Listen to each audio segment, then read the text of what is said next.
Bienvenue dans Mon Psy part en live, le podcast où on parle psychologie, émotion, développement personnel et bien plus encore de manière drôle et décomplexée. Je suis Julien Borloo, psychologue spécialisé en hypnose et coaching et je te donne toutes les clés pour prendre soin de ta santé mentale.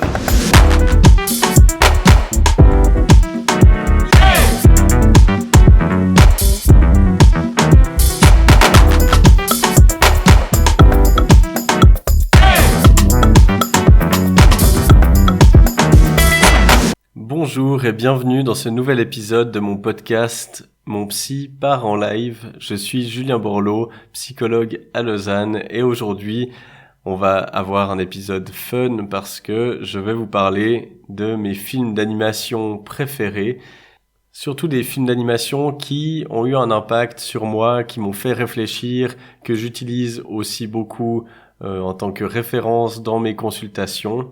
Parce que je trouve que c'est un super média pour nous faire comprendre certains messages, certaines philosophies, pour changer notre point de vue sur certaines problématiques. Alors je vous rassure, je ne vais pas spoiler les films dont je vais vous parler, je vais juste les mentionner, donner un peu mon avis sur le film, ce que j'en ai pensé, l'impact que ça a eu sur moi, afin que vous puissiez en profiter sans que vous connaissiez la fin ou tous les détails. Donc, si vous ne les avez pas encore vus, eh bien, n'ayez pas peur, je ne vais pas du tout vous gâcher le spectacle. Et puis, je vais en prendre quelques-uns. Comme d'habitude, j'aime bien faire des épisodes qui sont pas trop longs, donc je vais pas aller de manière exhaustive, mais je vais vous citer des films d'animation, alors qui se réserveront aux studios Pixar et à Disney, qui ont eu un gros impact sur moi, sur ma vision des choses et que j'utilise volontiers dans mes consultations. D'ailleurs, je me demande si Pixar et tous les studios d'animation n'ont pas engagé des psychologues pour préparer les thématiques, les scénarios, les histoires qu'ils présentent actuellement. Ça m'étonnerait vraiment pas parce que je trouve que ces dernières années, vous verrez les films que je vais vous citer, sont tous au final assez récents. Alors, depuis toujours dans les films d'animation, dans les dessins animés, on peut trouver des messages cachés, des morales, ils ont toujours essayé de transmettre certains messages, mais je trouve qu'ils vont de plus en plus profondément dans ces thématiques, et ça s'adresse de plus en plus au final à tout public, autant aux enfants qui vont profiter du spectacle d'une certaine manière, mais aussi aux adultes qui justement vont pouvoir aller dans des thématiques beaucoup plus profondes. Alors, commençons tout de suite avec, je pense, une des plus grosses références de films d'animation pour les psychologues, qui est le film Vice Versa. En anglais, c'est Inside Out. Et en gros, dans ce film, on se trouve dans la tête d'une petite fille. Et les personnages principaux, ce sont ses émotions. Donc, toutes les émotions sont personnifiées, la peur, le dégoût, la tristesse, la joie, la colère, je sais pas si j'en oublie, il me semble pas, la surprise peut-être également. Et tout au long du film, ça nous explique un peu comment fonctionnent les émotions, on les voit intervenir les unes après les autres, et c'est un peu comme si elles étaient dans un QG, dans une salle de contrôle avec des boutons, des manettes, des leviers qu'elles peuvent actionner. Et puis on voit l'impact que cela a sur la vie de cette petite fille en fonction des émotions qui prennent le contrôle.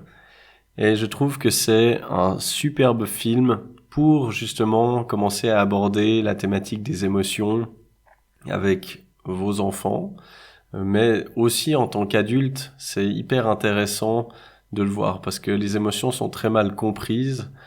C'est pour ça que j'en parle autant dans mes consultations, que j'ai aussi une formation en ligne sur la thématique, que je vous mettrai volontiers dans les notes du podcast si ça vous intéresse. Et vraiment, c'est un film qu'on peut regarder à tout âge pour thématiser la gestion des émotions.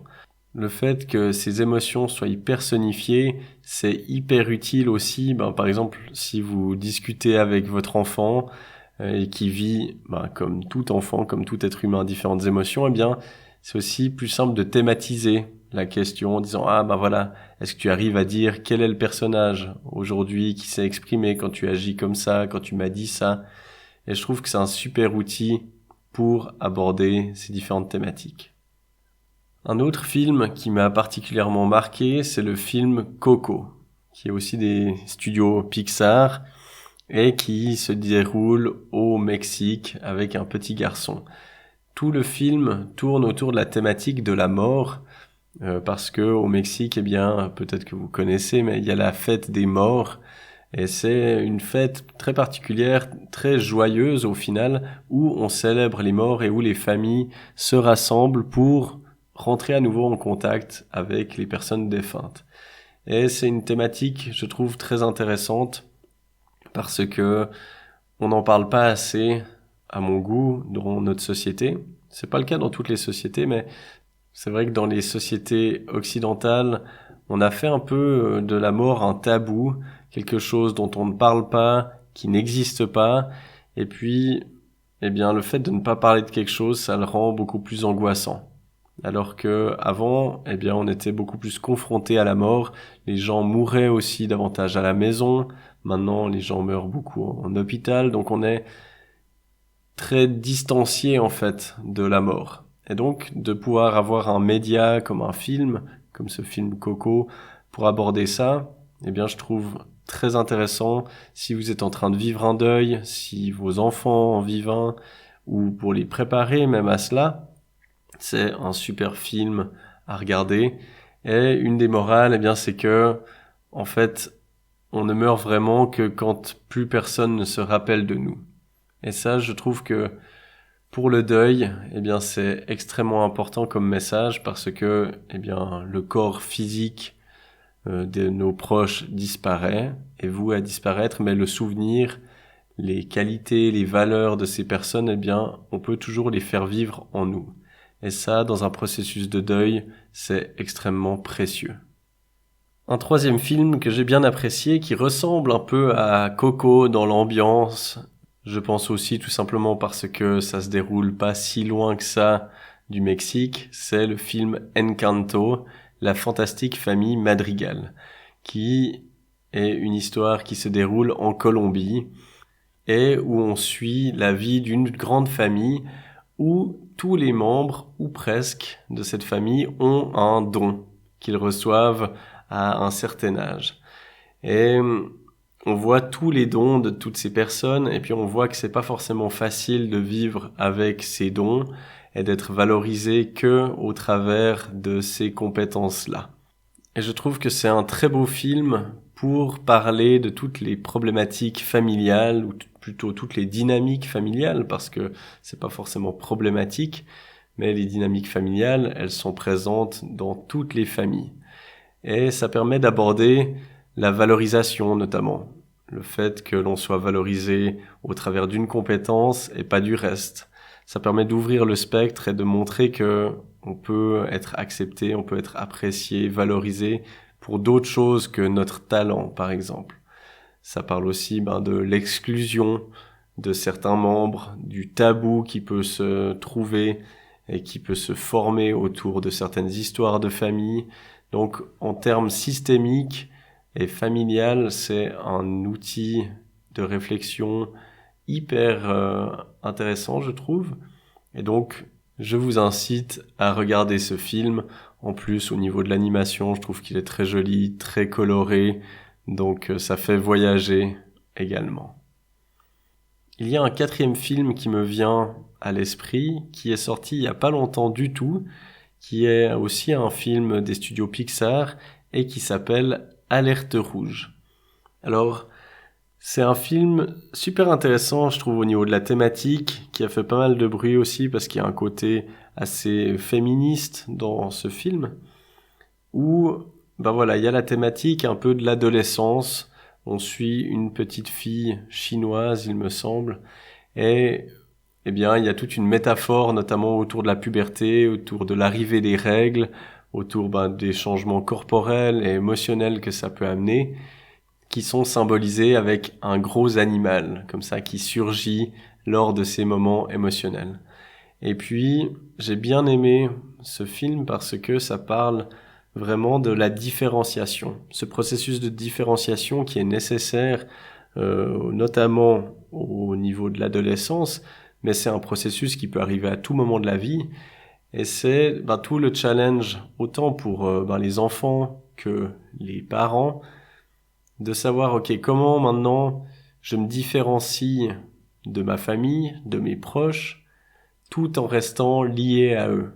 Ça parle beaucoup de, voilà, qu'est-ce que je choisis de garder de mon héritage familial, psychologique, des valeurs de ma famille, et comment est-ce que je peux également me différencier, c'est-à-dire trouver ma propre personnalité, mes propres valeurs, mes propres envies, mon propre chemin. Et au niveau familial, comme le film Encanto, le film Alerte Rouge est vraiment super à ce niveau-là. Donc, je vous incite à le regarder. Alors, tous ces films, ils sont cool à regarder, même si la thématique vous parle pas forcément. Mais si vous avez des enfants ou des ados, pré-ados à la maison, avec qui il y a des conflits, par exemple, n'hésitez pas à regarder Alerte Rouge ensemble. Ça peut vraiment toucher à plusieurs niveaux et je pense que ça peut lancer vraiment des réflexions et des discussions hyper intéressantes par rapport à cette thématique. Donc, testez et puis n'hésitez pas à me dire dans les commentaires comment ça s'est passé ou sur les réseaux sociaux aussi. C'est toujours intéressant quand des gens m'envoient des retours, ça me fait hyper plaisir. Et puis, je garde pour la fin de cet épisode un des derniers films d'animation que j'ai regardé qui est aussi issu du studio Pixar et qui m'a vraiment, du coup, marqué, j'ai trouvé vraiment hyper profond. C'est le film qui s'appelle Soul. Donc Soul comme l'âme en anglais. C'est tout un film sur la thématique de la mort, à nouveau, qui est abordé différemment que dans le film Coco, et où on parle beaucoup des âmes, de où sont les âmes, d'où elles viennent. Donc on visite le monde où se trouveraient nos âmes avant qu'elles trouvent un corps dans lequel s'intégrer. Ça parle aussi des rêves que l'on a dans une vie, de la passion qu'on a de, entre guillemets, notre mission de vie. C'est-à-dire que ces âmes dans le film, elles doivent d'abord trouver une mission de vie, quelque chose qui les anime, une passion, avant de rentrer dans un corps. Et c'est vraiment, je trouve déjà au niveau graphique, hyper original comment ces âmes, par exemple, elles ont été représentées. Et au niveau du message, ça aborde vraiment plein de thématiques, la peur de la mort, l'anxiété. Il y a des passages où on voit des âmes comme ça prises au piège dans l'anxiété, dans des peurs, dans d'autres types d'émotions. Et je trouve que la représentation de ces états-là est vraiment prenante. J'ai trouvé ces images très fortes en tant que psychologue, en tant que personne qui voit des personnes qui peuvent être aux prises avec ce genre de souffrance au quotidien. J'ai trouvé que c'était vraiment très poétique, très bien représenté. Et j'ai terminé ce film, vraiment, j'avais pris une grosse claque, mais vraiment au sens positif du terme.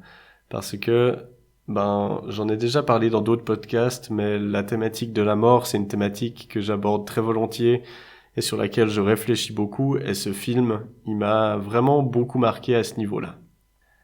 Alors, après, il y aurait encore plein d'autres films que je pourrais citer. Il y a toute la série chez DreamWorks des Kung Fu Panda, par exemple, que je trouve assez intéressant. Il y a beaucoup de sagesse plutôt asiatique qui se retrouve là-dedans. Je vais pas les détailler là, mais c'est des films que j'ai pu apprécier aussi.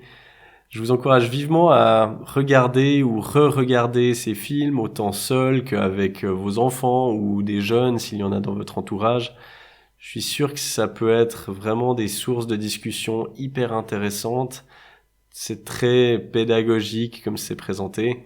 Et j'espère que ça vous plaira. N'hésitez pas à me donner vos retours en commentaire sur le podcast.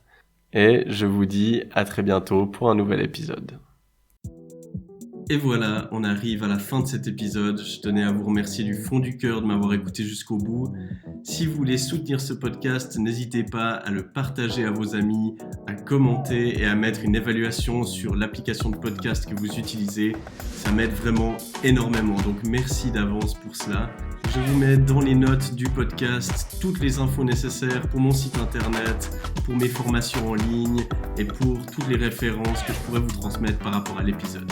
Encore une fois, merci d'avoir écouté mon Psy part en live. C'était Julien Borloo. À la semaine prochaine.